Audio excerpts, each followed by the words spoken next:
Welcome to the channel, everyone. If you're interested in a load workup with Hodgen H4350 with the Sierra 123 grain hollow point bow tail, stick around. Guys, welcome back to the channel. Obviously today we're going to be talking about a load workup with the Sierra 123 grain hollow point bow tail, part number 1727 with Hodgen H4350. Now before we get too deep into this testing, I did want to say a couple things. Number one, the source of load data for today's test was actually from Hodgen's website. At the time when I loaded this, I was actually unaware, yes, it's been a while since I've loaded this, but I was actually unaware that Sierra had published actual 6.5 Creedmoor data. Up until this point in time, I've actually been relying on Hodgen's website for all the Sierra information that I've been loading. If you guys look at the Sierra information, and if you haven't downloaded already, I suggest it if it's still available. If you look at this information, it will be significantly different than what we loaded today. Nothing real special about this. If you guys are familiar with the channel, the 142 grain Sierra bullet actually is shot very well in my rifle, and honestly, one of the best groups that I've shot is still with that projectile. Obviously, since it's a lower grain bullet, the ballistic coefficient is not quite as good, and therefore I really haven't been super excited to load these. LTs, which probably will be the next video you guys see after this one, will be the Lapua Brass video. I actually loaded these up in both, but today we're just going to talk about the Hornady cases. Probably the next video I do is going to be the comparison between both. If you saw my last load workup, I compared 3 different brass types. So talking about the load data a little bit, guys, according to Sierra's cartridge overall length that they are recommending for this projectile is actually 2.810. The overall length that I got from Hodgen's website, it was significantly lower at a cartridge overall length of 2.670 inches. So obviously a very significant difference in overall length. And that very well could have affected how these shot. Since they had a significantly longer overall length, they also had a significantly different powder charge. Hodgen's website lists data all the way to 44.8 grains of H4350, whereas the H4350 data for the 123 grain on Sierra's data goes all the way from 37.8 grains all the way up to 45.6. And according to Sierra data at 45.6 grains, that can get you all the way to 3,000 feet per second with this projectile. And I'll run it right here for you guys. We're not going to get there today, but different load data, different day, probably shouldn't be a big shocker. So guys, let's get into the data for the loads. The cases we used today were Hornady, brand new, never been used, so this is their first firing. When we measured these during the initial evaluation of the cases, they varied anywhere from 1.9125 all the way to 1.9165. All the cases were below the 1.912 inch max trim length. After full length sizing, we did not trim. The primer used for today's test was the Fed 210M Match Primer. We're using Hodgen H4350 and the Sierra 123 grain Match King part number 1727.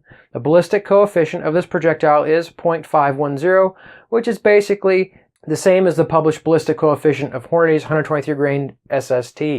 Like I mentioned before, guys, the cartridge overall length we loaded these twos was 2.670 inches.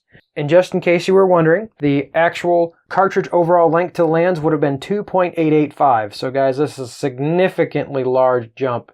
And maybe that does explain some of the groups not being quite as pretty as we wish they would be, but we'll get to that. Let's get right on the results. For this testing, we used the Hodgen H4350, starting off at 42.5 grains all the way to 44.8 grains. At 42.5 grains, the estimated velocity was 2821 feet per second. Our actual measured velocity was 2785, with a standard deviation of 20.2 and an extreme spread of 54, with a group size of 0.619 MOA. At 43 grains, the estimated velocity was 2849. Our actual velocity was 2846. Standard deviation dropped to 13, extreme spread of 28, but a 0.876 MOA group.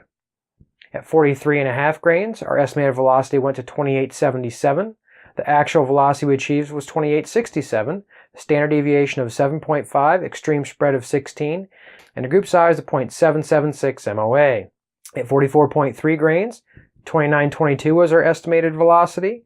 Our actual velocity was 2904, standard deviation of 15.9, extreme spread of 43, and a 1.328 MOA group.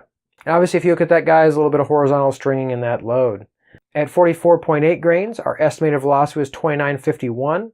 The actual velocity we measured was 2922. Standard deviation of 20.3, extreme spread of 45, and a 1.502 MOA group. So guys, not a whole lot to say about this. Obviously, it seems like our lower velocity started okay, and as we went up, it just kept getting worse. I really don't want to blame Sierra's poor performance at the higher velocity on this because, honestly, the jump that we loaded was 215 thousandths of jump. That's almost a quarter of an inch. The jump from their load data would only have been 75 thousandths, and we would have got to at least a little bit higher of a velocity. So guys, too, like I always do, I'll throw a picture of the brass on the screen. Nothing real exciting to see here, as you can tell. All the brass looks pretty good, and there was nothing to be concerned with any of this load. You guys can, as always, judge for yourselves, but certainly nothing here that was too exciting, nothing that scared me. Following the book data like we did, we really didn't expect that anyway. Certainly, had we loaded up with the different set of data, we certainly might have seen something far more excessive than this. Tell me what you think in the comments section. Have you guys used the 123 grain hollow point bow tail? If you guys did, what overall length are you guys using?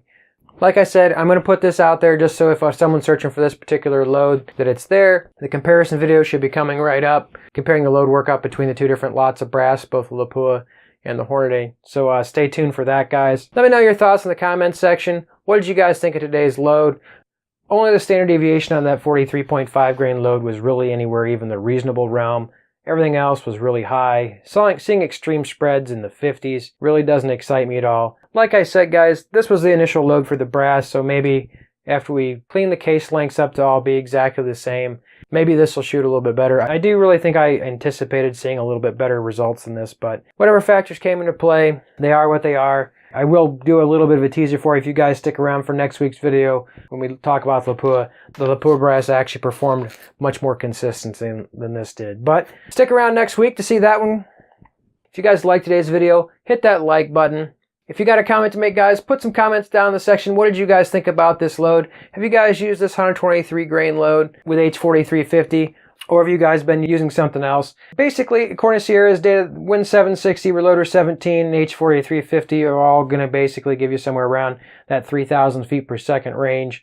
Let's just face it, guys, it's hard to beat H4350 for its temperature stability compared to the other two powders. Thank you guys for sticking around for today's video. Hit that like button if you liked the video. Hit that subscribe button if you're new to the channel. Turn on those notifications. Thank you guys for sticking around to the end of the video, and I'll see you guys next week with another video. Stay safe in small groups.